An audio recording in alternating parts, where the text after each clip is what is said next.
Muy buenas a todos, bienvenidos de nuevo a un Hobbit por Temeran. Estamos de nuevo aquí en un Hobbit lea Tolkien, no podía ser menos, ¿vale? Así que nos encontramos en un nuevo programa para seguir leyendo los cuentos inconclusos. Un día más, a mi lado se encuentra mi querida Ángela.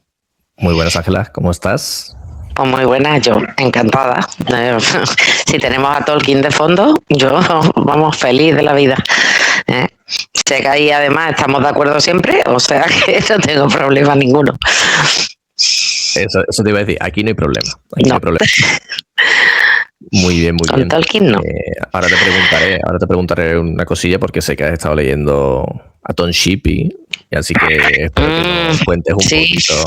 Aquí te pillo contrapié, que no te había avisado de que te iba a hacer a lo Me mejor está encantando. Pero bueno, pues nada, divino. Antes de nada, ¿vale? Saludar pues a toda la gente del chat que nos está viendo en el falso directo, porque, bueno, una semana más hemos tenido que hacerlo grabado, ¿vale? Y nada, vamos a empezar, pero como acabo de decir, vamos a preguntarle a Ángela qué tal le está pareciendo, si no me equivoco, creo que se llama el libro Autor del siglo, ¿no? Es Tolkien, autor del siglo, de Thomas Shippey. Pues mira, me lo empecé el otro día. Es verdad que llevo muy poquito, de hecho me he leído el prólogo y un pelín más.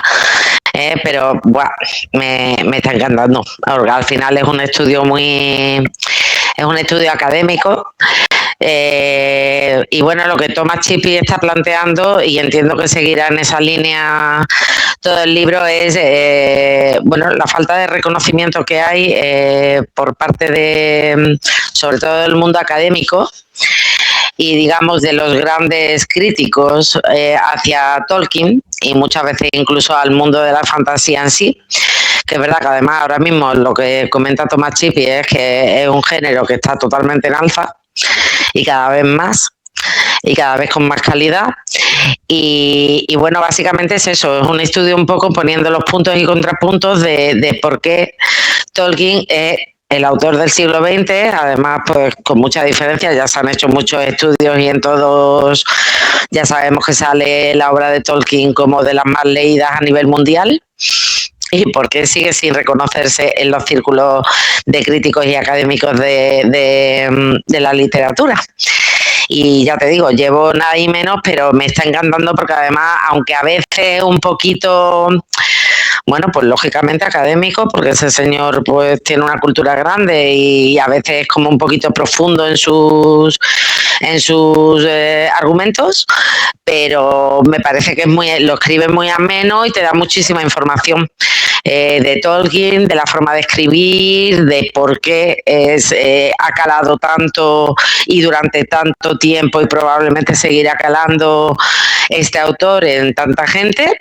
Y bueno, pinta muy bien, pero ya te digo, no llevo apenas nada, entonces ahí estoy entusiasmada y conforme vaya avanzando, pues ya os iré comentando qué tal, pero vamos, pinta muy bien. Y detrás pues tengo otro que no recuerdo el autor, que no estoy segura si también es Thomas Shippey, que es sobre los seedlings, que también pinta muy chulo. Así que bueno, a ver qué tal. Menos mal que solo llevas el prólogo y un poquito más. Y te has tirado aquí un ratito hablándome. Eso, para que podáis ver que Ángela, pues seguramente nos extenderemos un poquito más. ¿vale? No, pero es para que veáis que fijaros todo lo que ha metido ese señor en el prólogo. Yo no me quiero imaginar cuando ya siga avanzando lo que tiene que contar. Pero todo esto que yo he dicho es un poquito como el resumen de lo que ha ido comentando él en el prólogo. De hecho, lo que hacía mención, ¿no?, de que había poco reconocimiento respecto a Tolkien como autor, ¿sabe? Y su obra como obra literaria, ¿no? Una gran obra literaria fuera de género, ¿vale? Que no ya entrando en género, sino ya como obra literaria, que es verdad que cuesta, ¿no? Que le cuesta a los círculos literarios hacerse eco de que Tolkien sí escribió fantasía, pero escribió un libro que es transversal, ¿no? Que atraviesa todo y cualquier persona se puede sentir identificada con con lo que Tolkien nos da, eso es. Así que, bueno. Sí, porque como toca tantos temas, eso creo que lo hablamos el otro día, como toca tantos temas, porque al final toca mitología, religión, mortalidad, y al final son los temas nucleares de lo que es el ser humano. Entonces, yo entiendo que por ahí, pues, al final a todos nos interesa, ¿no? Pero bueno. Pues bueno, ahí estamos con Chipi. Vamos a empezar, ¿vale? Vale, simplemente hacer una breve introducción, simplemente que decir pues que nos quedamos con Tuor perdido en las lindes de Dor Lómin, buscando desesperadamente una salida, que se soltó a cantar algunas canciones élficas, ¿no? Y que estamos aquí, bueno, un poco teorizando que a lo mejor eso hizo que Ulmo se percatara de la situación de Tuor. Así que vamos a continuar, ¿vale? Tenemos muchas ganas de ese encuentro entre Tuor y... A ver si nos encontramos con uno. Con Luis del Ulmo, ¿vale? Con Luis del Ulmo. Y nada, Ángela, adelante. Pues tiramos. Pero mientras la luz del sol naciente brillaba pálida en las lejanas nieblas de Mithrin, Tuor oyó voces y al mirar hacia abajo vio con sorpresa a dos elfos que vadeaban el agua poco profunda. Y cuando subían por los escalones cortados en la orilla rocosa, Tuor se puso de pie y los llamó. Ellos enseguida desenvainaron las brillantes espadas y se abalanzaron sobre él. Entonces él vio que llevaban una capa gris, pero debajo iban vestidos de cota de malla, y se maravilló porque eran más hermosos y fieros a causa de la luz que tenían en los ojos que nadie del pueblo de los elfos que hubiera visto antes. Se irguió en toda su estatura y los esperó, pero cuando ellos vieron que no esgrimía arma alguna, sino que allí de pie y solo los saludaba en lengua élfica, envainaron las espadas y le hablaron cortésmente. Y uno de ellos dijo: Gelmir y Arminas somos, del pueblo de Finarfin. ¿No eres uno de los Edain de antaño que vivían en esas tierras antes de la Nirnaeth? Y en verdad del linaje de Ador y Urim me pareces, porque tal te declara el oro de tus cabellos. Y Tuor respondió: Sí, yo soy Tuor, hijo de Uor, hijo de Galdor, hijo de Ador, pero ahora por fin quiero abandonar esta tierra donde soy un proscrito y sin parientes. A mí esto de estas presentaciones de soy Tuor, hijo de Uor, hijo de Galdor, hijo de Ador, me encantan, me parecen muy medievales y muy de reconocer todo tu linaje. Me parece maravilloso. Muy representativa también de la época que se retrata, ¿no? En la que se asienta. Sí, exactamente. A mí estas cosas, y siempre lo digo y siempre lo diré y lo voy a decir en todos los clubes de lectura, me da mucha pena que se hayan perdido y eso ya no lo vamos a recuperar, ¿no? Porque luego ahora es como, hola, soy Susi, hola, soy Jessie, hola, soy Pepi. Hija, dale un poco más a tu linaje, a tu nombre, no sé. Pero bueno, eso ya, por desgracia, está perdido y no lo vamos a recuperar. Y dudo que se recupere. Ya te digo, a ver, no. Es bonito verlo en la literatura, Ángela. En la realidad sería un poco, no sé, pedante, pomposo, innecesario. Hombre, sería pedante si lo haces tú solo. Si es una cosa común de la sociedad, pues no sería pedante, sería lo normal. Lo que pasa es que se ha perdido. También es verdad que en la Edad Media había una demografía mucho más corta. No son 7.000 millones de habitantes como somos ahora, que ahora hay como 400.000 Marías. Entonces era más reconocible la gente por los nombres porque la demografía era menor. Ahora soy María, pues precisamente ya que te llaman María, que hay 40 Marías, pues dime por lo menos hija de Paca, sobrina de Pepi, no sé, que yo sepa quién eres. Pero bueno, que eso se ha perdido. Últimamente sí, últimamente se tira mucho por intentar buscar una distinción y mucha gente ahora se pone los apellidos del D, ¿no? Como si yo me pongo, no sé, Antonio de Marqués, por decir algo, ¿vale? Inventándomelo. Mi nombre es Antonio, pero el apellido... Sí. me lo salto. Pero por poner un ejemplo de que ahora hay mucha gente que quiere darse el pego con poniéndose el D. Importante. Claro, porque el D te da como un plus de nobleza, ¿no? Si eres de no sé qué, te da como el plus de nobleza, que no todo el mundo tiene el D en su apellido. Pero sí, que parece que pertenece a un linaje superior al resto. Sí.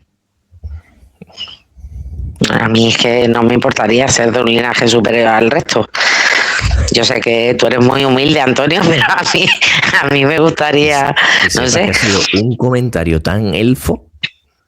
Lo sé que es muy elfo y lo sé que es muy clasista, pero... Mira que eres hobbit, hasta la médula, pero así un... Yo tengo, sí, pero tengo que decir que, yo qué sé, a mí no me importaría ser de la Casa de Alba, pero no por lo que tiene la Casa de Alba, sino por saber de mi linaje hasta tirando a lo mejor 400 años atrás y tú saber quiénes fueron tus abuelos, tus bisabuelos y qué hicieron y que es que mola un montón tener información de dónde vienes y lo hemos perdido.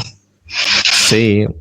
Como mucho llegamos a nuestros abuelos y porque ya mucho más para atrás no podemos tirar. Pero bueno, ya está. Bueno, vamos a seguir, Es lo que hay, seguimos. Entonces dijo Gelmir, si quieres huir y encontrar los puertos del sur, ya tus pies te han puesto en el buen camino. Así me pareció, dijo Tuor, porque seguí una súbita fuente de agua en las colinas hasta que se unió a esta corriente traidora. Pero ahora no sé a dónde volverme, porque ha desaparecido en la oscuridad. A través de la oscuridad es posible llegar a la luz, dijo Gelmir. No obstante, es preferible andar bajo el sol mientras es posible, dijo Tuor. Pero como sois de ese pueblo, decidme si podéis dónde se encuentra la puerta de los Noldor, porque la he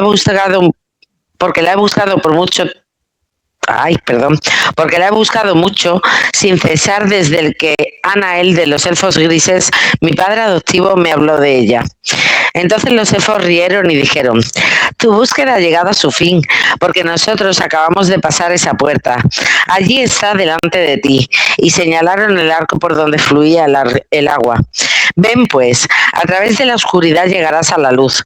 Pondremos tus pies en el camino, pero no nos es posible conducirte hasta muy lejos, porque se nos ha encomendado un recado urgente y regresamos a la tierra de la que huimos. Pero no temas, dijo Gelmir, tienes escrito en la frente un alto destino, y él te llevará lejos de estas tierras, lejos en verdad de la Tierra Media, según me parece.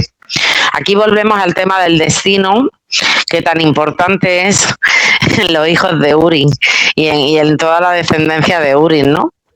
El destino es que es como algo fundamental. Sí, en la obra de Tolkien el destino es como un leitmotiv casi, ¿no? Que se va repitiendo cada X tiempo y a lo mejor y entre encuentros entre personajes, ¿no? Como una conversación muy común. Sí.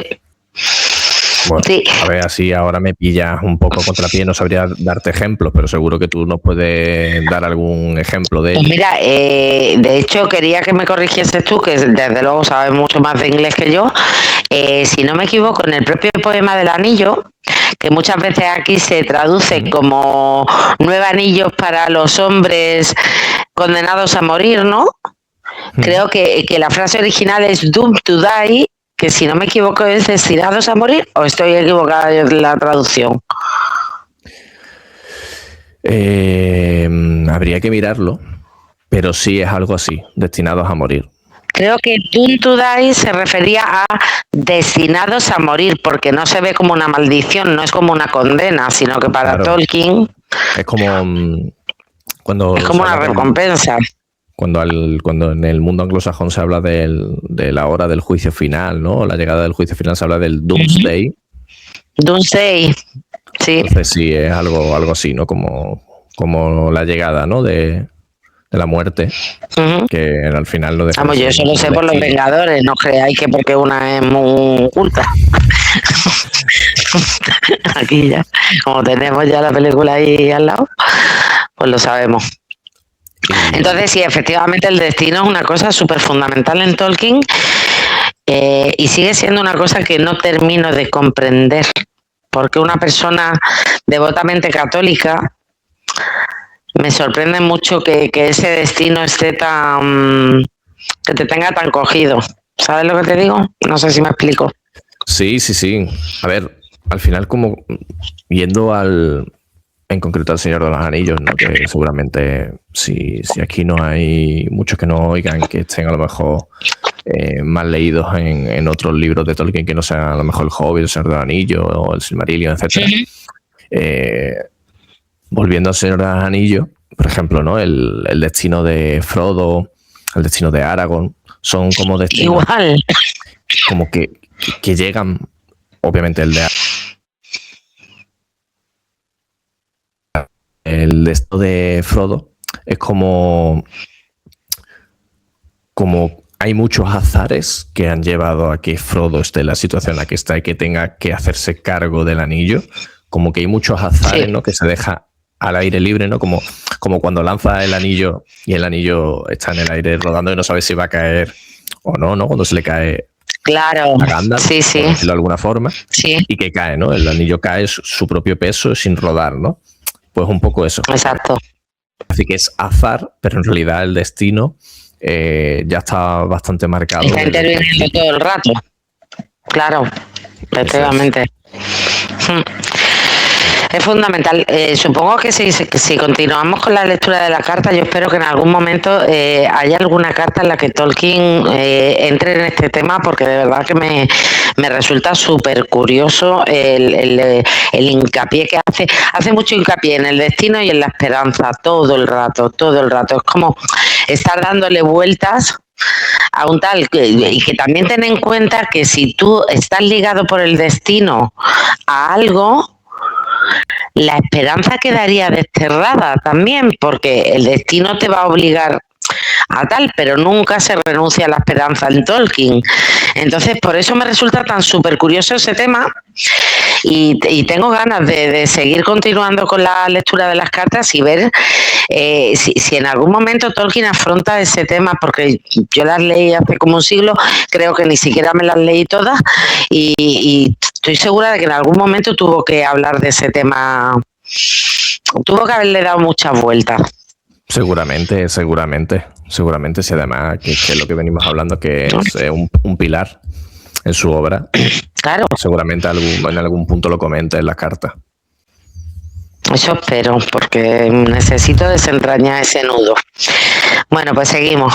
Entonces Tuor descendió los escalones tras los Noldor y vadeó el agua fría, hasta que entraron en la oscuridad más allá del arco de piedra. Y entonces Gelmir sacó una de esas lámparas por las que los Noldor tenían renombre, porque se habían hecho antaño en Valinor, y ni el viento ni el agua las apagaban. Y cuando se descubrían, irradiaban una clara luz azulina desde una llama encerrada en cristal blanco. Vale, lo del cristal blanco viene aquí con un asterisco de los que... Sí, lo que hablamos, de los que tal, que nos pone aquí... Sí, que nos dice la anotación. Hay en otro sitio referencia a la lámpara de brillo azul de los elfos Noldorin, aunque no se las menciona en el texto publicado del Silmarillion. En las versiones tempranas del cuento de Túrin, Gindor, el elfo de Nargothrond, que escapó de Ambar y fue encontrado por Beleg en el bosque de Taur Nufuin, poseía una de estas lámparas. Puede vérsela en la pintura que mi padre hizo de ese encuentro, Picture by Tolkien, de 1979. Y fue la luz de la lámpara de Gindor la que mostró a Túrin la cara de Beleg, a quien acababa de matar. En una nota sobre la historia de Gindor se las llama lámparas feanorianas, de las que ni los Noldor siquiera tenían el secreto, y se las describe allí como cristales colgados de una fina red de cadenillas que brillan constantemente con una luz, con un azul irradiación en el interior. Bueno, pues pues mira si aquí te dan información de las lámparas. Y súper interesante. Hace gracia porque me recuerda mucho a las lámparas simpáticas de Patrick Rufus, del Nombre del Viento. También la de Quoth irradia una luz azul. Entonces, por ahí debe de haber una cierta influencia. Aquí ahora muchos de nuestros suscriptores estarán contentos con este comentario de Ángela, de que nos siguen muchas personas que aman también la obra de Patrick Rothfuss, o sea que muy bien, y tampoco sé si a lo mejor me corregirán porque no recuerdo si juraría que la luz era azulada, pero no estoy tampoco 100% segura. Pero sé que tenía, pues eso, me recuerda mucho a las lámparas simpáticas de Kilvin y todo esto, así que mola. Ahora, a la luz que Gelmir sostenía por sobre su cabeza, Tuor vio que el río empezaba de pronto a descender por una suave pendiente y entraba en un gran túnel, pero junto al lecho cortado en la roca había largos tramos de peldaños que descendían y se adelantaban hasta una profunda lobreguez más allá de los rayos de la lámpara. Cuando llegaron al pie de los rápidos, se encontraron bajo una gran bóveda de roca y allí el río se precipitaba por una abrupta pendiente con un gran ruido que resonaba en la cúpula y seguía luego bajo otro arco y volvía a desaparecer en un túnel. Junto a la cascada, los Noldor se detuvieron y se despidieron de Tuor. Ahora debemos volvernos y seguir nuestro camino con la mayor prisa, dijo Gelmir, porque asuntos de gran peligro se agitan en Beleriand. ¿Es pues la hora en que Turgon ha de salir?, preguntó Tuor. Entonces los elfos lo miraron con gran asombro. Es ese asunto que concierne a los Noldor más que a los hijos de los hombres, dijo Arminas. ¿Qué sabes tú de Turgon? Poco, dijo Tuor, salvo que mi padre lo ayudó a escapar de la Nirnaeth y que en la fortaleza escondida de Turgon vive la esperanza de los Noldor. Sin embargo, no sé por qué, tengo siempre su nombre en el corazón y me sube a los labios. Y si de mí dependiese, iría a buscarlo en vez de seguir este oscuro camino de temor, a no ser quizás que esta ruta secreta sea el camino a su morada. Tío, es que es una forma de hablar tan poética. O sea, sin embargo, no sé...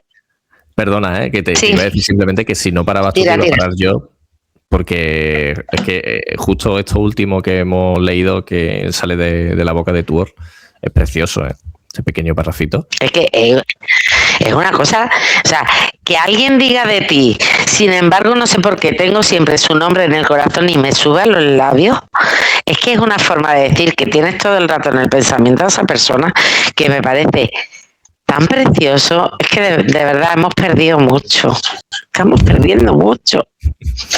De verdad, Tolkien a mí me hace sentir súper nostálgica de cosas que yo no he vivido o a lo mejor viví en otra vida y no lo sé, pero lo noto muy cercano a mí me despierta ese deseo de cosas como perdidas. El otro día, leyendo el prólogo de lo que comentábamos de Thomas Chippy, decía que los cuentos inconclusos y el Silmarillion arrastran como una profunda tristeza de temas nostálgicos. Y es verdad que se nota mucho. No sé cómo lo ves tú, Antonio, si a lo mejor yo es que me pongo súper cursi con estos temas. Que decía, ¿no?, que los cuentos inconclusos arrastraba temas nostálgicos. El Silmarillion, ¿el qué?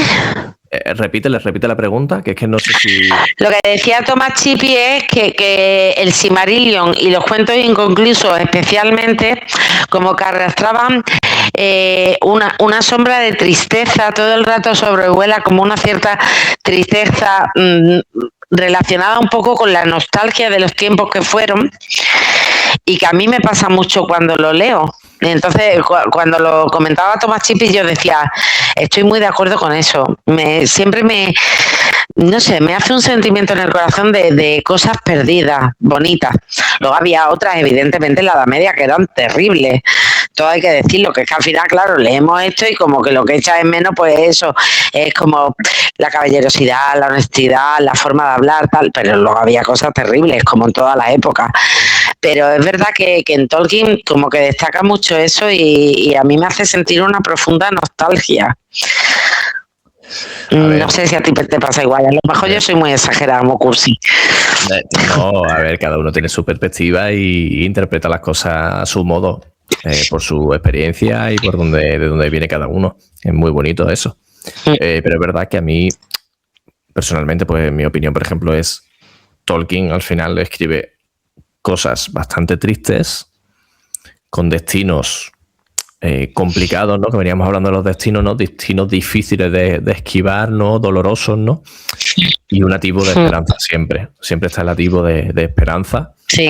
Que las cosas pueden mejorar. Siempre.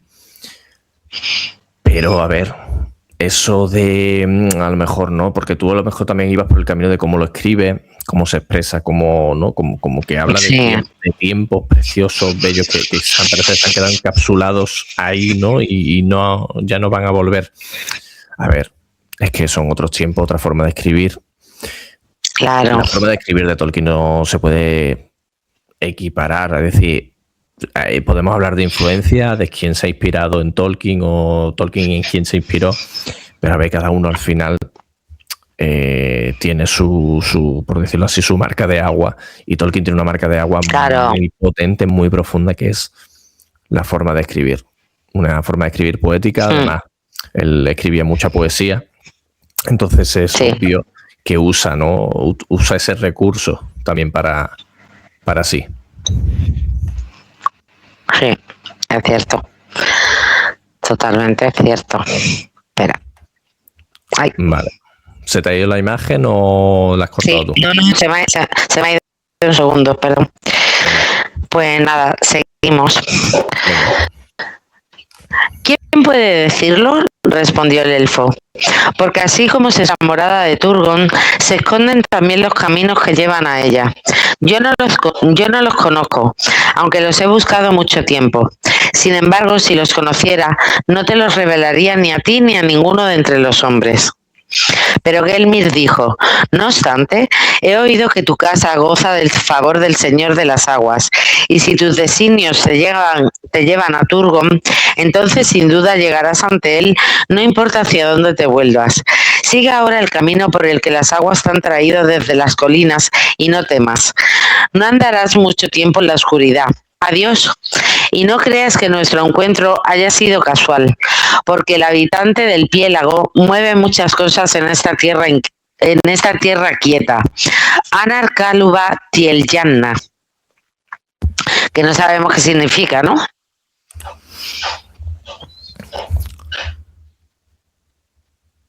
Pues no, la verdad. Pues me encantaría saberlo. ¿No? ¿Tiene una nota? Espérate, ¿tiene una anotación? De verdad que tiene nota, no me he fijado. Pues vamos a verlo, hombre. Sí. Espérate, que yo también la quiero aquí, sí. Oh, qué bonito. Aquí muy bonito. Es que me encanta. Vale, lo voy a decir de nuevo. Tira. Lo voy a decir de nuevo. Sí. ¿Vale? Anar Kaluba Tielyanna. El sol iluminará tu sendero. En la historia de que se encuentra en el Silmarillion no se dice cómo Tuor encontró la puerta de los Noldor, ni se hace mención de los elfos Gelmir y Arminas. Aparece, sin embargo, en el cuento de Túrin, el Silmarillion, como los mensajeros que llevaron a Nargothrond la advertencia de Ulmo.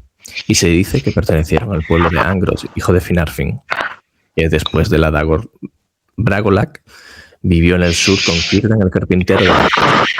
En una versión más larga de la historia asociada a Nargothrond, Arminas, que compara a Túrin desfavorablemente con su pariente, dice haber encontrado a Tuor en los yermos de Dor Lomin. Véase, página 209. Bueno. Ay, no me deja el esto. Sol iluminará tu sendero. Precioso. El sol iluminará tu... Es que, de verdad. Luego tú dices, pero... No, es que... Imagínate que... Pero... Tú imagínate, te digo de verdad, tú imagínate que tú vas a trabajas todo el día, ¿vale? Y cuando tú te vas, un compañero te dice, el sol ilumina tu sendero. Es que me parecería súper... Le diría, pero no estás viendo que está nublado, picha. Ay, Antonio, le quitas toda la poesía a la vida.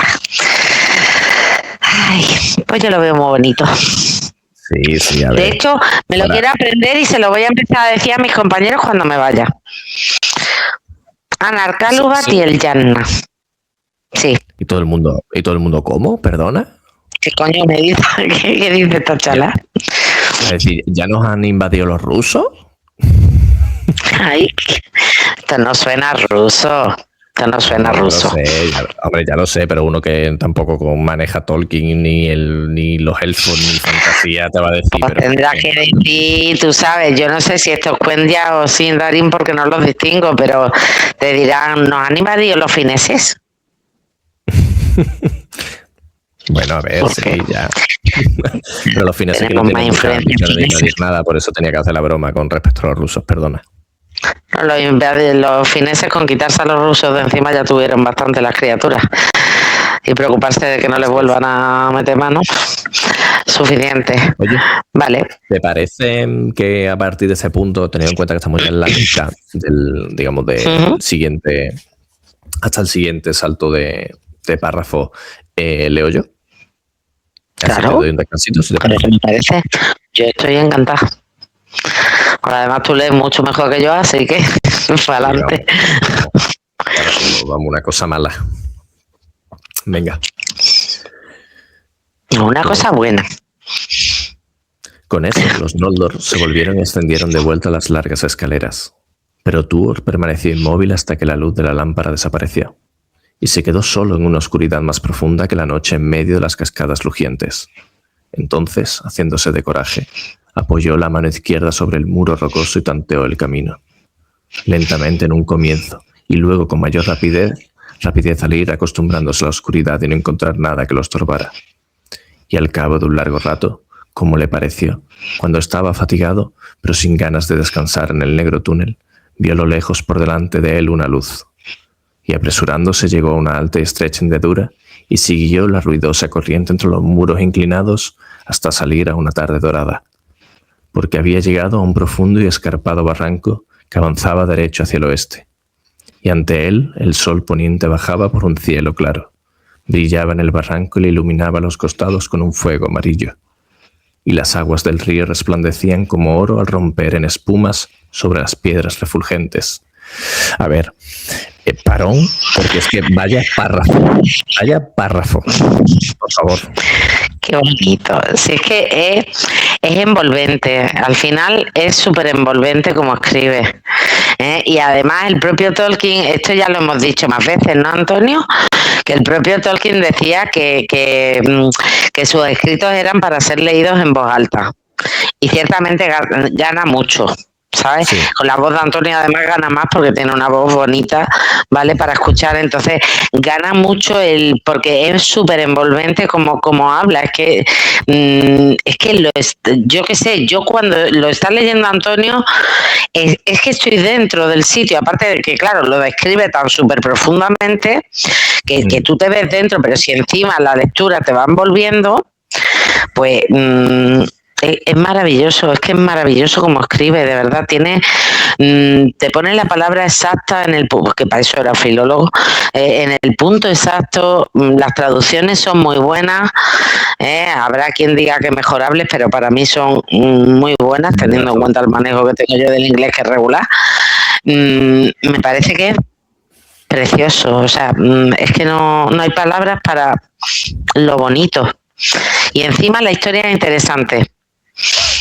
En este punto, además, en este párrafo, una de las cosas que se vuelven a demostrar y de la que hacemos siempre hincapié cada vez que se habla de Tolkien, hablo de nosotros como de cualquiera que hable de Tolkien, es la descripción que hace, ¿no? de los paisajes. Te está describiendo unas acciones que está llevando a cabo Tuor, de cómo se está desenvolviendo en un terreno y demás, y es una maravilla. Es decir, es que este nivel de descripción, de detalle, te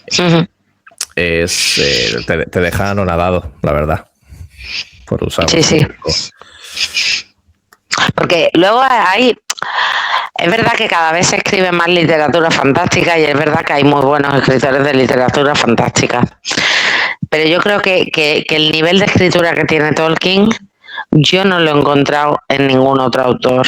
O sea, he podido encontrar autores que he dicho, me parece bonito como escriben y tal. El que para mí se acerca más, porque lo veo también muy poético en la forma de escribir, pero siempre lo veo un peldaño por debajo de Tolkien, es Patrick Rothfuss, ¿vale?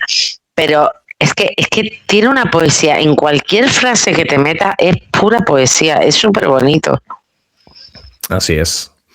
Es muy evocador. Hablando de esto me está recordando, ¿vale? Al texto que también hemos traído al canal, ¿vale? El Día Internacional de leer a Tolkien, ¿vale? Hice una lectura de Terry Pratchett, ¿no? Alabando y poniendo en valor la obra de Tolkien.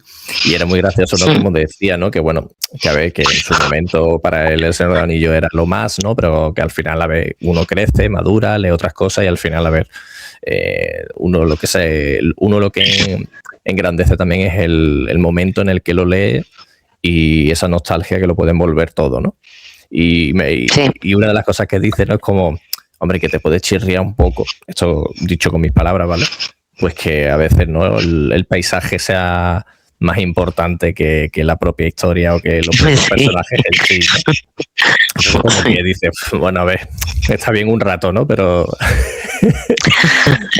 Claro, pero eso porque es Pratchett. Pero claro, esto es como todo. A él se le puede dejar que diga ese tipo de cosas. Hombre, a Pratchett puede decir lo que le dé la gana porque también es una persona súper que escribe también muy bien. Además, una persona súper culta, eso sí, con su sentido del humor y con su ironía muy british también, pero puede decir lo que quiera. Terry Pratchett. A mí, Terry Pratchett, yo le perdono lo que sea, porque me parece que, ya te digo, que es una persona que ha leído mucho y que habla con conocimiento de causa. Sí. Luego, por ejemplo, esta misma tarde por favor, que nadie me mate, pero es mi opinión, ¿vale? Estaba escuchando a George R.R. Martin, que le estaban diciendo que era como el Tolkien estadounidense. ¿Qué opinaba de eso? Y básicamente con muy poca humildad era como, sí, yo escribo diferente de Tolkien, porque Tolkien tal y cual, pero no le llega. A ver, escribe muy bien también Martin, pero no le llega. O sea, Tolkien es un 10 y el resto se quedan en un 9,5 si quieres, pero es que lo del Tolkien no es normal, pero simplemente porque tiene un manejo de la palabra brutal, ya está, así de simple. Una persona que es filólogo sabe exactamente qué palabra tiene que poner y qué pega en cada ocasión. Y luego el tema de lo que se entretiene en las descripciones, pues a mí es una cosa que me da mucha envidia, porque las pocas veces que yo he intentado escribir, a mí no me da la imaginación para tanto, y Tolkien es que da la pinta de que es que está sentado allí describiendo algo que está viendo. Entonces no entiendo cómo funcionaba esa cabeza. Es una habilidad, al final, es una habilidad que le nace, se entrena, pero también se nace. Sí. Y la habilidad que tiene Tolkien para describir, difícilmente otros escritores, te vas a encontrar con otros escritores con esa habilidad, que también los hay, de otro género seguramente. Hombre, claro, por favor, sí. Pero, a ver, esto al final es como todo. Esto es cuestión de gusto, Ángela. Por lo que decía, ¿no? Con respecto a que Tolkien es un 10, ¿no? Y George R. Martin un 8,5, un 8. Es cuestión de gusto. Para otra persona vendrá con su argumento y te dirá, no, pues George R. Martin es un 10 y Tolkien es un 8,5 porque esto. Claro. A ver, por consenso, Tolkien es un genio, pero también por consenso, George R. Martin ha sido un fenómeno que durante mucho tiempo era, digamos, obra de culto porque no había llegado a las masas, ¿vale? De los grandes seguidores del género fantástico. Y hay que agradecerle también a George R. Martin la labor que ha hecho con respecto al género, que es abrirlo a todo el mundo. Eso lo ha hecho George R. Martin gracias también, obviamente, a la adaptación a la tele que se ha hecho de sus libros y tal, ¿no? Que eso es lo que ha expandido, ¿no? Uy, se me acaba de caer Ángela. Ángela me estaba escuchando aquí hablar de George R. Martin alabándolo y creo que ella ha dicho, mira, me retiro. Aquí he venido a hablar de Tolkien. Vamos a seguir, que se me ha vuelto a unir un segundito. A ver. Perdonadme, que no sé, me ha echado. Estaba diciendo a nuestra audiencia que básicamente estaba yo aquí diciendo nada más que cosas buenas de George R. Martin, que tú has dicho, mira, me bajo del barco, yo... No quiero escuchar esto. No, porque estoy de acuerdo con lo que dice. Efectivamente va mucho un gusto, por eso yo he puesto por delante que es mi opinión, evidentemente, y por supuesto, a ver, que hay grandes escritores que además tú lo estás leyendo y estás viendo que dominan la técnica y tal, pero es que para mí, y vuelvo a decir, para mí, lo que se aúna en Tolkien es que escribe muy bien, que además tiene mucha poética en la forma de escribir, que la historia además es interesante, capta la atención de la persona que lo está, bueno, no de todas, pero bueno, de los que nos gusta, te capta la atención de lo que estás leyendo. Entonces, claro, para mí es como muy redondo todo lo que tiene, que lo vuelca en sus escritos. Que luego, evidentemente, para empezar ya de por sí las comparaciones son odiosas, porque evidentemente, según tus vivencias, según cómo tú eres, según cómo es tu espíritu, pues a ti te llega más una cosa y a mí me llega más otra. Pero estoy de acuerdo, yo R.R. Martin, yo creo que me quedé en el cuarto, no seguí más para adelante y verdaderamente también escribe muy bien, pero a mí ya también es verdad que el hecho de que dijese que Tolkien tenía que haber matado a Gandalf me tocó un poco las narices. A ver, son cosas que se dicen en momentos. Si tú le preguntas ahora a George R. Martin, a lo mejor no tiene la misma opinión, que es que no nos quedamos con cosas que se quedan grabadas ahí en el... No, yo creo que tiene sentido. No, yo creo que tiene sentido lo que él dice, ¿vale? Porque es verdad que lo que sí tiene George R.R. Martin, y que lo veo bien porque además es más realista, o sea, Tolkien tiene una edad media muy idealizada y además se ve todo el rato, mientras que es verdad que George R.R. Martin tiene una edad media mucho más realista. De hecho, si no recuerdo mal, creo que todo el tema de Juego de Tronos empezó basándose un poco en la guerra de las dos rosas de Inglaterra y tal. Entonces, es mucho más realista, el enfoque de Martin, claramente. Pero claro, a ver, yo que soy muy blanca por mi lectura. Este tema de las resurrecciones de personaje, así que queda un poco en el aire, que no te queda claro el motivo, la razón, o esto por qué pasa, o no lo entiendo bien directamente. El último programa de Malaz, ¿vale? Aquí aprovecho y hago un poquito de publi para que esté viendo, ¿vale? Que se acerque también a los programas que estamos haciendo de Malaz con nuestra querida compañera Patri, que es una pedazo de analista, es una crack, vamos, sabe de Malaz lo que no está escrito, nunca mejor dicho. Y estábamos un poco, no se debatió al respecto, pero sí se quedó ahí en el aire, ¿no? De que es la resurrección de un personaje. Y un suscriptor en los comentarios, ¿no? Se lo preguntaba, ¿no? Y cuestionaba por qué sucedía esta resurrección, ¿no? Por conveniencia de la narración y tal, ¿no? Y al final la explicación, si tú relees ese capítulo en el que sucede, no deja de ser una conveniencia de los propios dioses por el destino de ese personaje, ¿no? Y es una conveniencia de los dioses. También hay un doble juego, ¿vale? Hay algo más allá, no es una simple resurrección al uso, ¿vale? Y creo que con Gandalf, aunque no haya tanta explicación al respecto, creo que con Gandalf al final sucede lo mismo. Es decir, Gandalf está en la Tierra Media con un propósito más allá de la vida o la muerte. Entonces, lo que le sucede es una anécdota, una gota de lluvia entre miles de gotas de lluvia. Lo suyo es un propósito mucho mayor y necesita continuar para poder llevarlo a cabo. ¿No hay explicación de por qué vuelve? Hombre, si te lo explica, yo no me acuerdo dónde te lo explica, pero sí que te dice que es una dádiva que le concede Eru Ilúvatar y se la concede básicamente porque está a un paso de conseguir la misión para la que viene, una misión en la que el resto de Istari han fallado, han fracasado.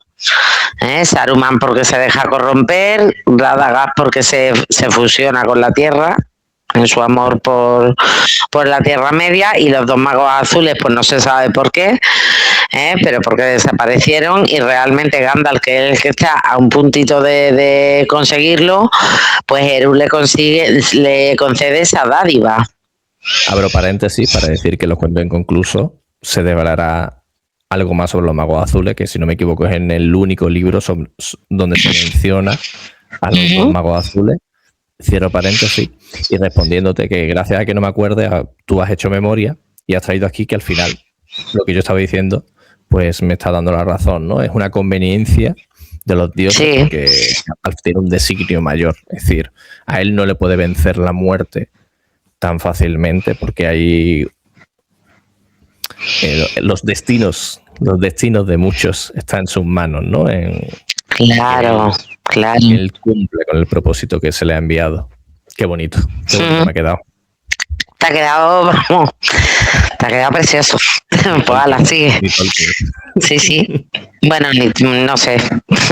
Eso ya no lo sé. Pero casi. Venga, ala, sigue para adelante. En ese sitio profundo, Tuor avanzaba ahora con gran esperanza y deleite, y encontró un sendero bajo el muro austral, donde había una playa larga y estrecha.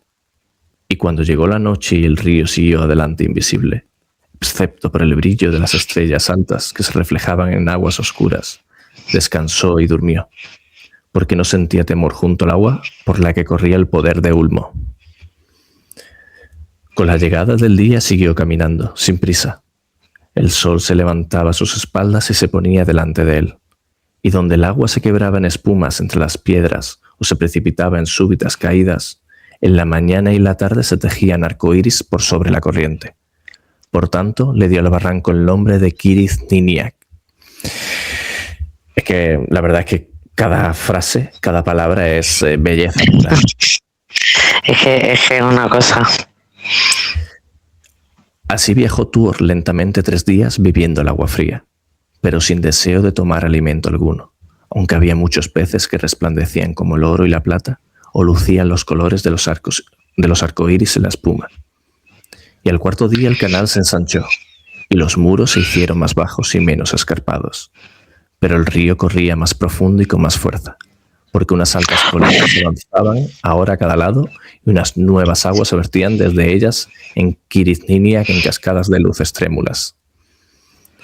Allí se quedó Tuor largo rato sentado, contemplando los remolinos de la corriente y escuchando aquella voz interminable hasta que la noche volvió otra vez y las estrellas brillaron frías y blancas en la oscura ruta del cielo. Entonces Tuor levantó la voz y pulsó las cuerdas del arpa, y por sobre el ruido del agua el sonido de la canción y las dulces vibraciones del arpa resonaron en la piedra y se multiplicaron, y avanzaron y se extendieron por las montañas envueltas en noche, hasta que toda la tierra vacía se llenó de música bajo las estrellas. Porque aunque no lo sabía, Tuor había llegado a las montañas del Eco de Lamoth, junto al estuario de Drengis. Allí había desembarcado Fëanor en otro tiempo, y las voces de sus huestes crecieron hasta convertirse en un poderoso clamor sobre las costas del norte antes del nacimiento de la luna. Qué curioso, ¿no? Lo de que había llegado, ¿no?, a las montañas del Eco de Lamoth, ¿no? Uh-huh. Que allí es donde, curioso, es donde se produce el enfrentamiento, ¿no?, entre Ungoliant y Melkor, ¿no? Oh, es cierto, me quiere sonar, sí, es verdad. Es verdad. A lo mejor que seguramente se llama. Míralo, es que justo si te vas al punto 4, te lo pone, te dice, en el Silmarillion se dice que cuando Morgoth y Ungoliant lucharon en esta región por la posesión de las Silmarils, Morgoth lanzó un grito terrible cuyos ecos resonaron en las montañas. Que tenemos un pie de páginas. Si quieres puedes seguirlo leyendo. Síguelo, ya lo habéis empezado, síguelo porque además es súper interesante. Fue así que en esa región se llamó Lamoth, porque esos ecos la habitaron después para siempre y despertaban cada vez que alguien gritaba allí, y todas las tierras yermas entre las colinas y el mar se llenaban de un clamor de voces angustiadas. Allí, por otra parte, parece entenderse que cualquier sonido emitido allí se magnificaba de por sí. Y esta idea está también claramente presente en el capítulo 13 del Silmarillion, donde en un pasaje muy similar a este, y al poner el pie de los Noldor en la playa, sus gritos chocaron con las colinas y se multiplicaron, de modo que un clamor de incontrolables voces poderosas llegó a todas las costas del norte. Parece que de acuerdo con una de estas tradiciones, Lamoth y Ered Lomin, las montañas del eco, se llamaron así por retener el eco del espantoso grito de Morgoth enredado en las telas de Ungoliant, mientras que según otros los nombres describen sencillamente la naturaleza de los sonidos en esa región. O sea que Antonio estaba ahí, ha estado, vamos, cumbre. Es curioso porque al final es como las tradiciones orales, ¿no? Que nos van llegando y dependiendo de la zona en la que te encuentres, unos te dicen una cosa u otra, ¿no? Y aquí es lo que estamos viendo, ¿no? Eso es. Según unos dicen que se llamaron así por el estruendoso grito de Melkor. De Morgoth. De Morgoth. Melkor. Sí. Barra Melkor, lo que como queráis, ¿vale? Sí. Y que otros, ¿no? Dicen que fue por el grito, ¿no? De todos los Noldor al desembarcar, ¿no? En las costas claro. a las colinas. Es bonito y la profundidad, ¿no? Claro, eso es lo guay. Es como muy de las crónicas, ¿no? Tienes como diferentes versiones. Eso es, exacto. Eso es lo que yo... Muy bien, Ángela, pues eso es lo que yo quería referirme, ¿no? Las crónicas, ¿no? Que nos llegan crónicas de una misma región y cada uno puede tener su versión de la historia, claro, ¿no? Su tradición oral. Entonces Tuor, lleno de asombro, dejó de cantar y lentamente la música murió en las colinas y hubo silencio. Y entonces, en medio del silencio, oyó arriba en el aire un grito extraño y no lo reconoció. Ora decía: ¿es la voz de un duende? O no, es una bestezuela que se lamenta en el yermo. Y luego, al oírla otra vez, dijo: y seguramente es el grito de una ave nocturna que no conozco. Y le pareció un sonido luctuoso y no obstante deseaba escucharlo y seguirlo, porque el sonido lo llamaba, no sabía dónde. Por la mañana siguiente oyó la misma voz, y alzando los ojos vio 3 grandes aves blancas que avanzaban por el barranco en el viento del oeste, y las alas vigorosas le brillaban al sol recién nacido. Y al pasar sobre él gritaron una nota plañidera. Así, por primera vez, Tuor vio las grandes grullas, amadas de los Teleri. Se alzó entonces para seguirlas, y queriendo observar hacia dónde volaban, trepó la ladera de la izquierda y se irguió en la cima y sintió contra la cara un fuerte viento venido del oeste, y los cabellos se le agitaban, y bebió profundamente ese aire nuevo y dijo: esto anima el corazón como beber vino fresco. Pero no sabía que el viento llegaba reciente del gran mar. Claro, y aquí tenemos claro, me imagino que ese río desemboca en el mar, ¿no? Y aquí tenemos esa relación tan súper curiosa que tiene Tolkien con el mar, ¿no? Esa relación como de entre amor y, no sé, no diría odio, pero bueno, como esa relación como entre amor y rechazo y una cosa extraña que tenía ahí Tolkien con el mar, que es tan curiosa. A mí me ha llamado la atención lo de las grandes grullas, amadas de los Teleri. No tenía ni idea de esa relación de los Teleri. Yo creía que eran los cisnes. Pues mira, las grullas, qué curioso. Son grullas. Sí.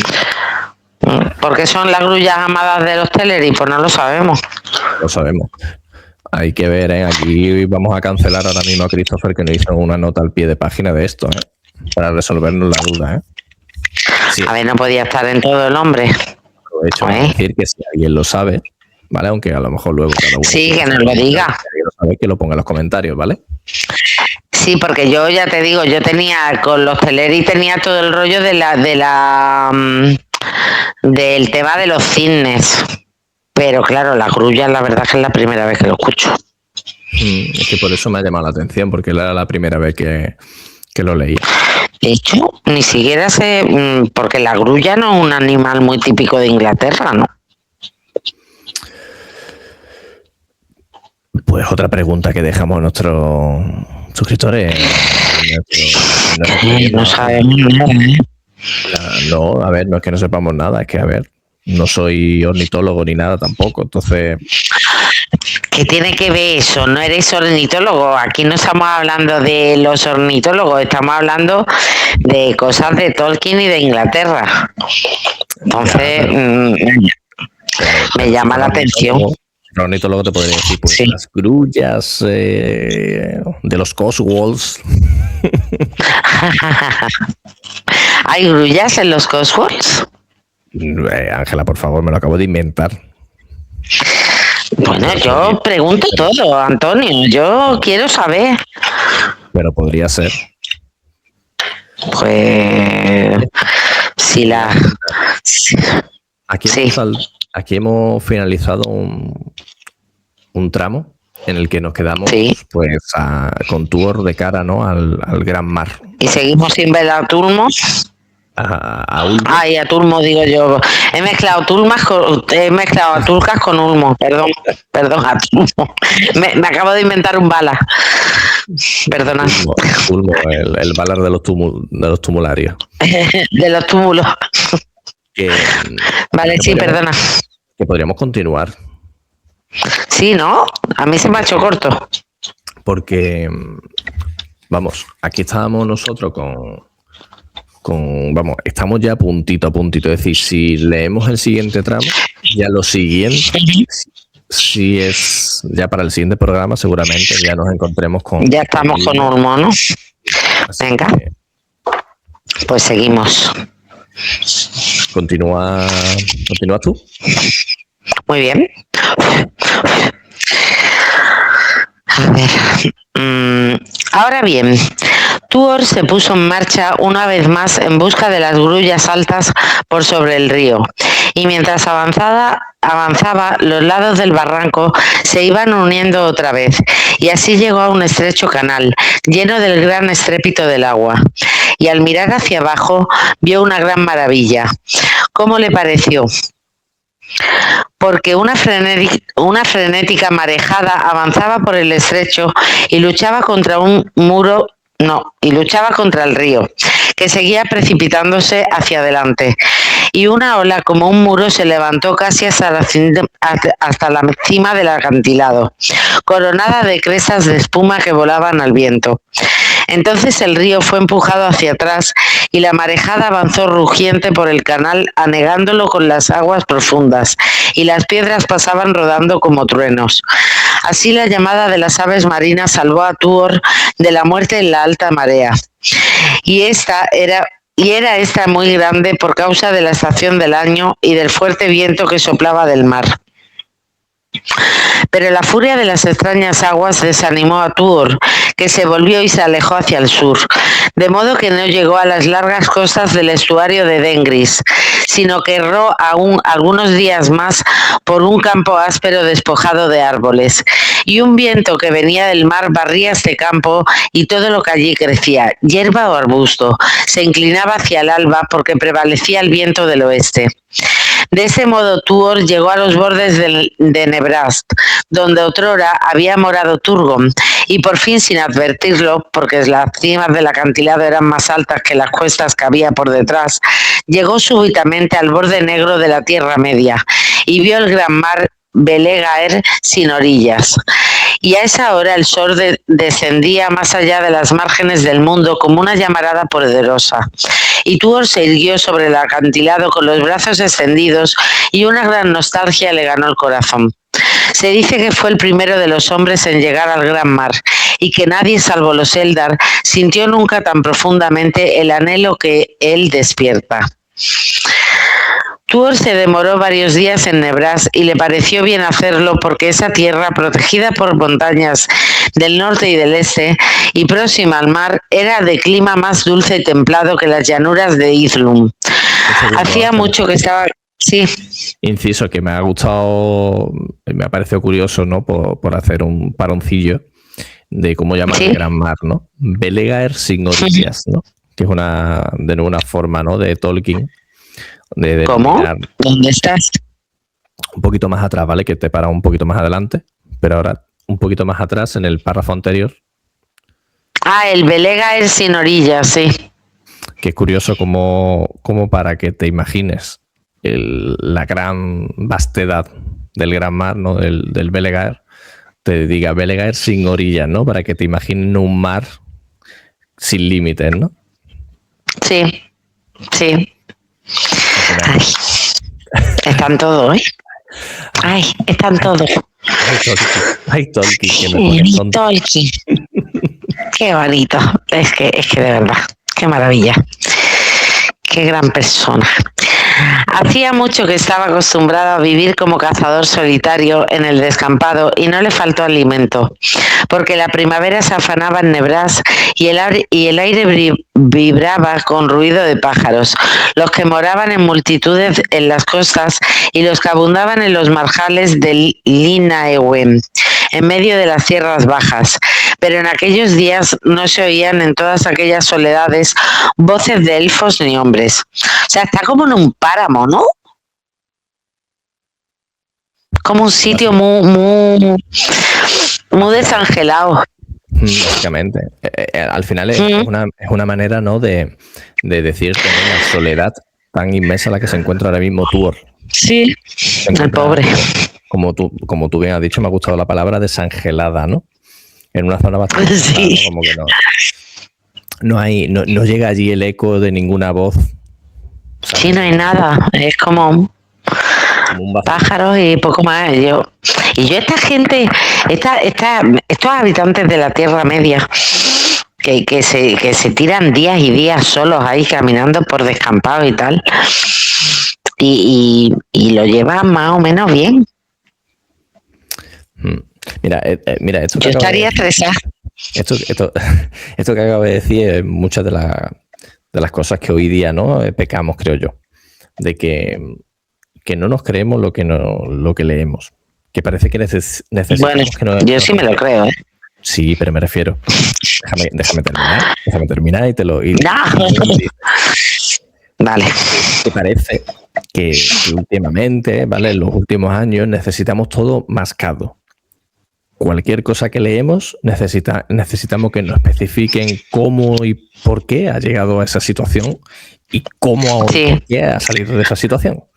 Claro, y cómo de repente pasan 14 años en una cosa que no hace falta que te masquen, porque, ¿sabes? Esto, perdonadnos que es metapodcast, ¿vale? Pero ahí lo dejo porque Antonio no comprende los saltos temporales en la historia. No lo estáis viendo, ¿vale? Pero de pecho para abajo, yo ahora mismo estoy con 50 puñaladas y desangrándome, ¿vale? Porque ahora mismo te acaba de hacer Ángela. Es una puñalada trapera. Total. Pero menos mal, que la quiero mucho y se lo perdono todo. Pero por eso yo le doy puñalada trapera, si no, no lo haría. Pero que es verdad que sí, que estamos en un momento en el que parece que necesitamos que nos lo expliquen todo. Porque si no, sí, es cierto. Porque necesitamos saberlo, ¿no? Es como, pero ¿cómo ha podido pasar algo así, ¿no? Y necesitamos... ¿Cómo ha llegado ahí? ¿Y por qué? Y claro. Y en este caso, oye, pues te puedes creer. Además, es que a Tolkien no le interesa eso. Es que lo que tenemos que centrarnos es que a Tolkien no le interesa eso. Yo creo que en ningún momento, por lo menos, a ver, yo por lo menos no me planteo en plan... Este tío, ¿cómo podría estar tanto tiempo por ahí perdido de la mano de Dios, de la mano de Eru? Que le pase nada. Pues, oye, no es lo importante es el destino. Valga la redundancia. Efectivamente. El programa que estamos con el destino ahí, RQR. Además, bueno, en realidad no le pasa nada, coño, no le puede pasar nada porque es que no hay nadie. Está en una zona totalmente deshabitada, esa persona. Claro. Que es casi peor encontrarte con alguien que no encontrártelo. Pero mira. O sea, eso, por ejemplo, os explico, que no tiene nada que ver con el libro ni con nada, pero yo he vivido en una zona especialmente desangelada, con una población muy mínima, en Finlandia, ¿vale? Cuando tú salías a pasear no te encontrabas con nadie, pero cuando tú veías una sombra salir del bosque, como que era peor, porque tú decías, ¿quién coño viene? Porque aquí no hay nadie. Teóricamente no debería haber nadie. Entonces, como te da más cosa que aparezca alguien que no. Entonces, eso es...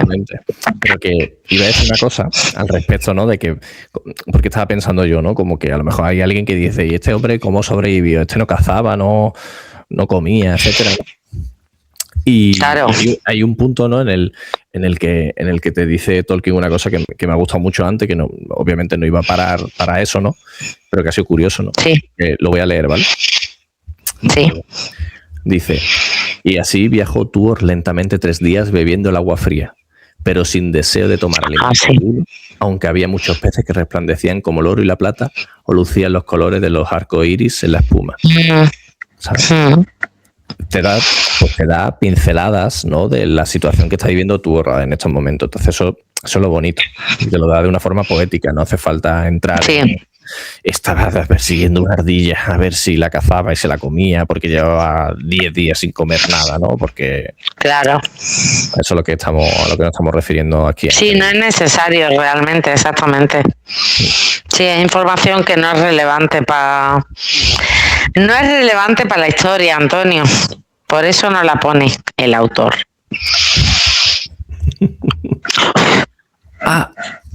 Eso. Ahí lo dejo. Ese pequeño mío, sí, porque de repente he notado otras 50 puñaladas, pero ahora por la espalda. Por el otro lado. La nota, pero por otra parte. Vale, muy bien. Pues me he perdido. Llegó Tuor, ¿vale? Llegó Tuor hasta los bordes de la gran laguna, pero las vastas ciénagas y los apretados bosques de juncos que se extendían en derredor le impedían alcanzar las aguas, y no tardó en volverse y regresar a las costas, porque el mar lo atraía, y no estaba dispuesto a quedarse mucho tiempo donde no pudiera oír el sonido de las olas. Y en estas costas Tuor encontró por primera vez huellas de los Noldor de antaño, porque entre los altos acantilados abiertos por las aguas al sur de Dengris había muchas ensenadas y calas con playas de arena blanca entre las negras piedras resplandecientes. Y visitando esos lugares, Tuor descubrió a menudo escaleras tortuosas talladas en la piedra viva. Y junto al borde del agua había muelles en ruinas construidos con grandes bloques de piedra donde antaño habían anclado navíos de los elfos.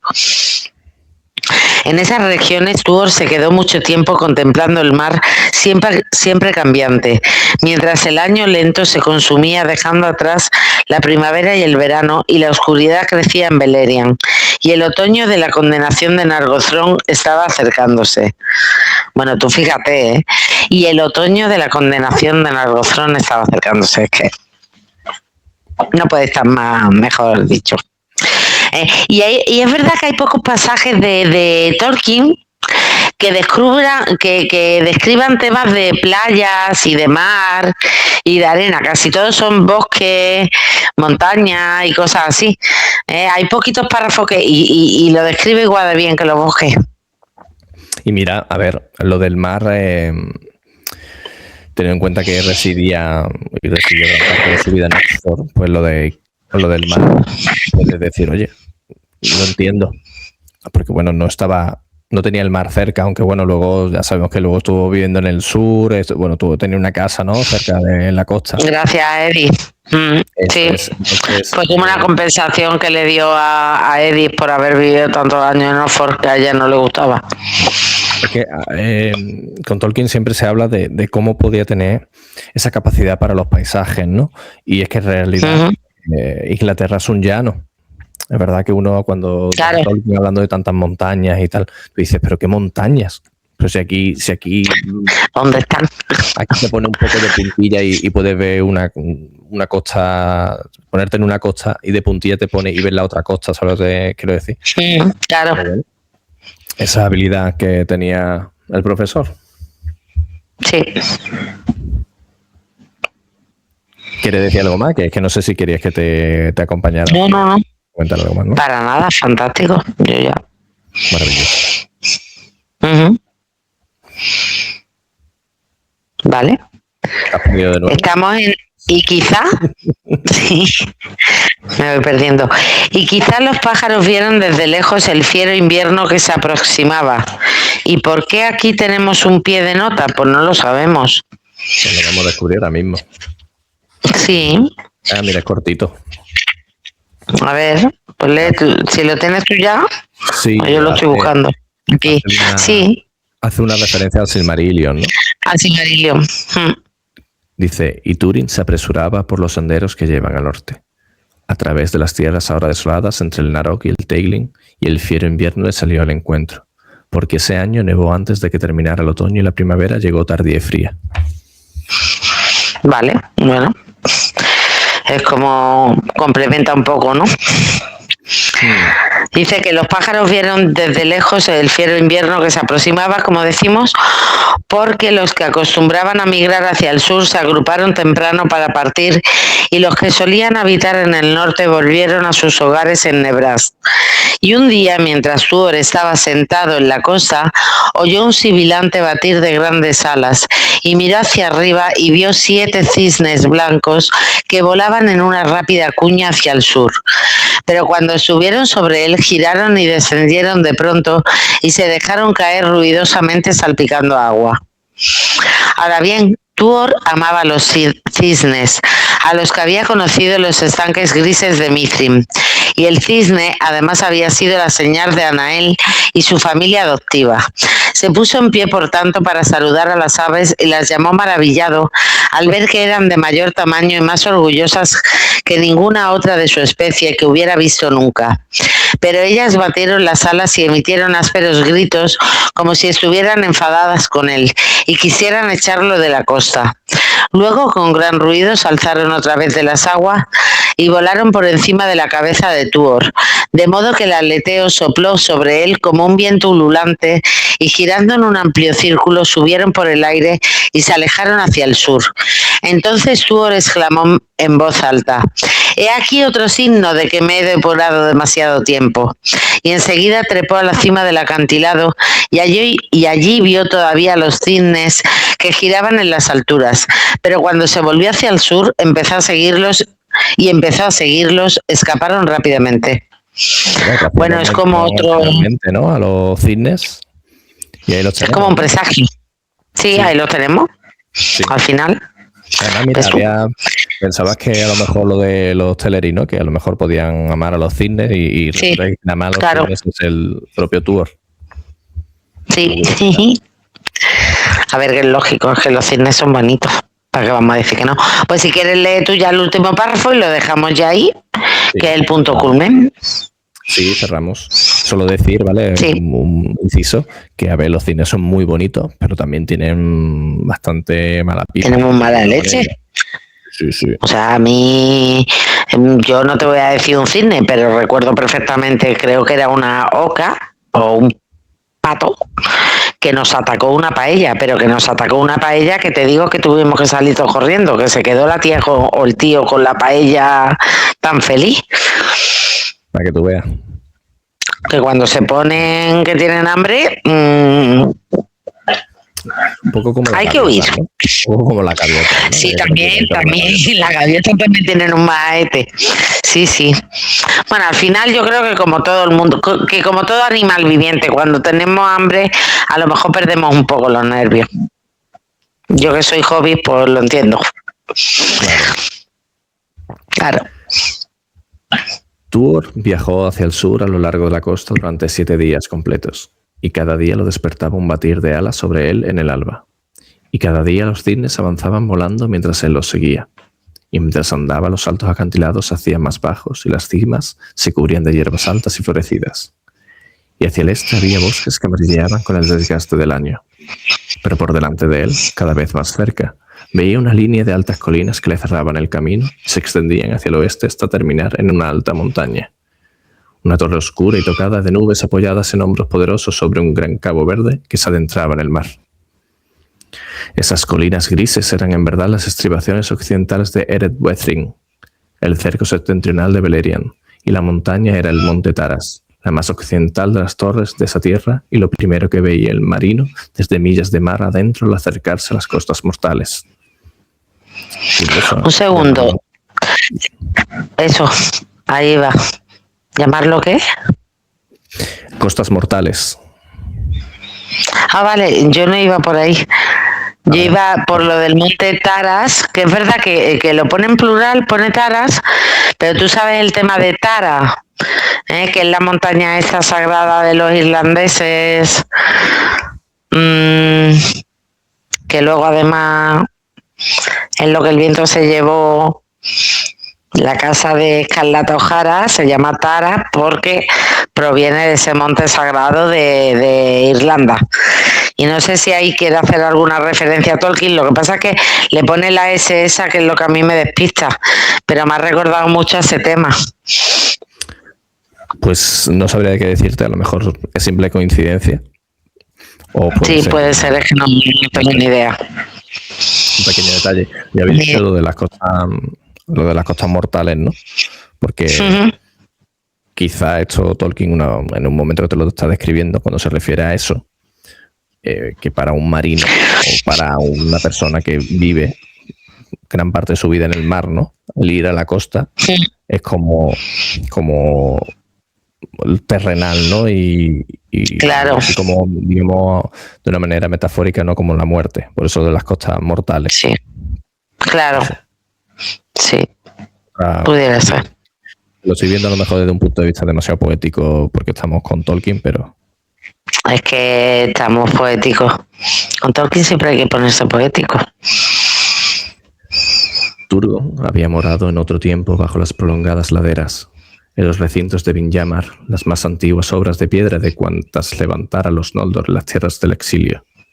Allí se alzaba todavía desolada, pero perdurable, alta sobre amplias terrazas que miraban al mar. Los años no la habían sacudido y los servidores de Morgoth no habían pasado por allí sin acercarse, pero el viento y la lluvia y la escarcha la habían esculpido, y sobre las albardillas y sobre la albardilla de los muros y las grandes tejas de la techumbre crecían plantas de un verde grisáceo que, viviendo del aire salino, medraban aún en las hendeduras de la piedra estéril. Vale. Pues otra cosa no, pero sabemos en qué punto está y bien descrito que está. Así que... Pues qué bonito ha sido todo. Sí, ha sido de verdad muy bonita la lectura de hoy. Me parece súper poética, súper bueno. Personalmente, mi favorita, de momento mi programa favorito. Está mal que yo diga esto, pero bueno, perdonadme. Pero es verdad que ha sido muy bonito, porque creo que nos hemos metido en unas descripciones muy poéticas de Tolkien. Muchísima belleza en ellas, ¿no? Y mira que estamos hablando de un hombre perdido en su propia soledad, buscando su destino. Sí. Y la verdad es que lo hace con esa marca Tolkien, que es pues con unos paisajes, unas descripciones y un desarrollo que creo que no da para que, vamos, te deja sin aliento. Sí, te deja pues eso, con el corazón calentito para ya está, para soñar y además es que ya digo, es muy, que me repito mucho, pero es que es la sensación que a mí me causa, que vas al lado de Tuor, porque como está todo tan descrito al detalle, es muy fácil de imaginar, no te deja nada a tu imaginación, te lo está describiendo que parece que tú mismo vas caminando al lado de Tuor. Entonces me parece, se ha tirado como no sé cuánto hemos leído, 4 o 5 páginas, y básicamente ha sido toda una descripción de una caminata que se está pegando Tuor. Pero, jolín, qué forma de describir una caminata, ¿sabes? Desde luego, Ángela. Muy bonito. Súper maravilloso. Me ha gustado que lo compartamos. Sí. Lo compartamos también con quien nos esté viendo, nos esté comentando. Totalmente. Que ha sido un programa. Sí, que nos vayan comentando un poquito si ellos lo ven así tan... Bueno, en mi caso yo me veo muy cursi hablando de estos temas, pero es que es verdad que me vuelvo un poco cursi. Pero bueno, que ellos nos comenten si a ellos también les toca el corazoncito de esa manera, porque te vas a la cama, pues eso, con el corazoncito calentito, claro. Bonito. Además que siempre nos ayuda también, ¿vale? A que nos dejéis comentarios también diciéndonos qué os parecen estos programas, que estamos leyendo los cuentos en concurso, que tengo que decir ¿vale? Personalmente que ha sido una apuesta arriesgada meternos en los cuentos inconclusos, porque como son al final lecturas aleatorias, vamos a saltar de un punto a otro, aunque estemos en la primera edad, luego nos vayamos más adelante y vamos avanzando. Pero es verdad que son lecturas arriesgadas, que no es, digamos, las lecturas más, vamos a decir de alguna manera, más accesibles para el público general. Sí, o las tradicionales, ¿no? Las que casi siempre se cogen al final. Entonces está muy guay que nos estéis viendo, que nos estéis siguiendo, y súper importante pues que obviamente nos deis el feedback, ¿vale? Que aquí estamos, vamos, nosotros lo estamos disfrutando muchísimo. A mí me está gustando. Yo tengo que decir que es mi primera lectura de los cuentos inconclusos. A mí también, yo he leído partes, es decir, yo he cogido el libro y me he leído partes, sobre todo a lo mejor más cortito, donde te cuenta varias cositas así, ¿no? Como que te habla de Celeborn, Galadriel, o de los magos azules. Claro. Así que... Pues sí. Ángela, ¿quieres añadir algo más? Pues nada, yo en principio creo que lo hemos dejado en un punto muy álgido. Yo lo que estoy es deseando ya que aparezca Ulmo y a ver qué nos cuenta. Yo he hecho una mirada de reojillo y creo que sí, que ya en el siguiente vamos a entrar. Sí, yo creo que ya toca. Ya, de hecho, básicamente te está haciendo una descripción del mar y cómo se... O sea, ya hay algo de cambio en el mar. Tú estás notando que el mar ese no es un mar habitual, ¿sabes? Entonces yo entiendo que sí, que ya estamos a las puertas. Aunque lo está diciendo Ángela de una manera muy sutil, eso que acaba de decir es súper importante, porque, por destacarlo, ¿vale? Ahora ya en el cierre, que todas estas descripciones que está dando Tolkien en algún punto en el que Tuor se encuentra con el mar, te está hablando de un mar bravío que llega a tal, ¿no? Claro. Con mucho movimiento, y te está anunciando la llegada de Ulmo de una manera... Hombre, te lo está diciendo súper bonito. Muy extenso, porque, a ver, son varias páginas las que llevamos hablando del mar, de cómo se mueve, cómo está fluctuando, ¿no? Claro. Es una manera de anunciarte la llegada de Ulmo. Sí, es una manera además muy delicada, muy sutil, porque claro, yo me imagino, también te digo, en el Antiguo Testamento cuando se aparecían los ángeles, cuando se aparecía Yahvé, era como ¡pum! Y se ha aparecido y tú dices, coño, yo no me quiero imaginar el susto que se tenía que llevar esa persona. Bueno, tú ya se va preparando, está notando como cambios en el aire, cambios en el mar, va notando como que hay un cierto cambio, que se está acercando a algo. Entonces creo que de esa forma también la persona al que va a tener, entre comillas, la aparición de un, vamos a decir, un espíritu angélico, ¿vale? Si lo queremos, le está preparando un poco, porque claro, eso de pumba me aparezco, pues no sé. No tendría la misma gracia que como se está... Yo no sé, yo siempre he pensado, cuando se le aparece Galadriel, iba a decir, no, el arcángel Gabriel a la Virgen María, y que nadie se me ofenda, por favor, ¿vale? Hoy en día te supondría un susto, ¿sabes? Que de repente, ¡pum!, aparezca esa entidad angélica, hasta que tú más o menos ya sabes lo que es y como que tal. Pero en ese caso, pues volvemos a lo mismo. Lleva ya varias páginas, pues dándole a Tuor como que está viendo unos cambios en la naturaleza y tal, que lo están preparando para, bueno, pues para lo que se va a encontrar. Así es. Digo yo. Qué bonito. Qué bonito. Pues sí. Todo muy bonito. Ángela, un placer, ¿vale? Un placer. Igualmente, como siempre. Sí, sí. Muchas gracias, ¿vale? Por este último yo a ti siempre. ¿vale? Por poner unas palabras también, añadir unas palabras tan bonitas de cómo Tolkien nos lleva hacia los lugares, esos magníficos lugares, preciosos lugares. Sí. Y nada, muchas gracias a todos los que nos hayáis visto, seguido, los que nos veáis a rato, sea cuando sea, porque esto es lo bonito de estas cosas, que nos podéis escuchar en cualquier momento y disfrutarlo en cualquier momento, como leer a Tolkien. Exacto. Y nada, quiero despedir diciendo que que Tolkien, no sé por qué, tengo siempre su nombre en el corazón y me sube a los labios. Oh, por favor, qué cosa más bonita. Muy bien. Parafraseando, Alberto. Yo me hubiera gustado decir la frase que tengo que decir, pero ya se me ha olvidado. Como todo. La digo yo. No la busco. Aquí la tengo aquí.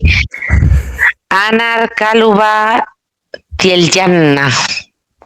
Que el sol ilumine vuestro camino, queridos oyentes. No, de verdad, que sí, que siempre. Sabía que ibas a decir esa frase, pero tienes que despedir con otra frase que te la voy a dejar a ti al final porque es tu frase despidiendo, ¿vale? Y ya con eso yo siempre despido igual. Adelante. Pues ya sabéis, hasta más ver, queridos hobbits. Nos vemos ya en la próxima.